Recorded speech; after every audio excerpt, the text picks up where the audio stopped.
Guys അപ്പോൾ കടയിൽ നിന്ന് വാങ്ങിയ പെരുംജീരകമാണ് കേട്ടോ. അപ്പോൾ ഒരു വെറൈറ്റി ജീരകം കണ്ടപ്പോൾ അവർ പറഞ്ഞു ഇത് ഒറിജിനലാണ്. അപ്പോൾ ഞങ്ങൾ ചോദിച്ചു കളറാണെന്നൊക്കെ ചോദിച്ചിരുന്നു. അപ്പോൾ അവർ പറഞ്ഞത് എന്താ വെച്ചാൽ ഇവിടെ വരുന്നത് ഡൂപ്പിയാണ്, ഇതാണ് ഒറിജിനൽ എന്നൊക്കെ പറഞ്ഞ് ഞങ്ങൾ വാങ്ങിയത് കേട്ടോ. അപ്പോൾ ഇത് കളറാണോ എന്ന് ജസ്റ്റ് നോക്കാൻ വേണ്ടി നമ്മൾ ഇത് ഈ കാണുന്ന ഗ്ലാസ്സിൽ കുറച്ചിട്ട് നോക്കുകയാണ്. അപ്പോൾ നമ്മൾ കുറച്ച് ജീരകം കയ്യിലെടുത്തിട്ടുണ്ട്. അതിന് നമ്മൾ ഈ ജലത്തിലേക്ക് നിക്ഷേപിക്കുകയാണ്. ഓക്കെ, നിക്ഷേപിച്ചിട്ടുണ്ട്. ഇപ്പോൾ നിക്ഷേപിച്ച് കഴിഞ്ഞിട്ടേ ഉള്ളൂ. ഇനി ഇതിൻ്റെ കുറച്ച് കഴിഞ്ഞിട്ടുള്ള ഇത് കാണാം. അപ്പോൾ നമ്മൾ ഇട്ടപ്പോൾ ഉള്ള ഇങ്ങനെ കേട്ടോ. ഇപ്പോൾ സംഭവം കളറും കാര്യങ്ങളൊന്നും കാണാനില്ല. ഏതായാലും നമുക്ക് കുറച്ച് നേരം കഴിഞ്ഞ് നോക്കാം. അപ്പോൾ ഒരു 3 മിനിറ്റ് ഒക്കെ കഴിഞ്ഞപ്പോഴേക്കും ഇതാണ് അവസ്ഥ. ഇനിയിപ്പോൾ കളറാണോ അത് നമുക്കൊരു 5 മിനിറ്റ് കഴിഞ്ഞിട്ട് നോക്കാം. ഗായ്സ്, അങ്ങനെ ലാസ്റ്റ് ഒരു 1/4 മണിക്കൂർ കഴിഞ്ഞുള്ള കാഴ്ചയാണിത്. ഇതിനിപ്പോൾ ജീരകം സാധാ കഴുകിയ കളറാണോ എന്ന് അറിയില്ല.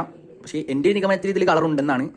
ഇപ്പോൾ നമ്മളെന്താ വെച്ചാൽ നമ്മൾ കുറേ മന്തി നെങ്ങി വാങ്ങി തിന്നിട്ട് ചില കടയിലൊക്കെ പെരുംജീരകം ലാസ്റ്റ് മന്തി തിന്നാണ്ടാവില്ലേ. അപ്പോൾ അങ്ങനെ ഈ പച്ച കളറുള്ള സാധനമാണെന്നുണ്ടെങ്കിൽ അധികം ആരും തിന്നണ്ടെന്നാണ് എൻ്റെ ഒരു ഇത്. ഇതാണ് ഇപ്പോഴത്തെ ലാസ്റ്റത്തെ അവസ്ഥ.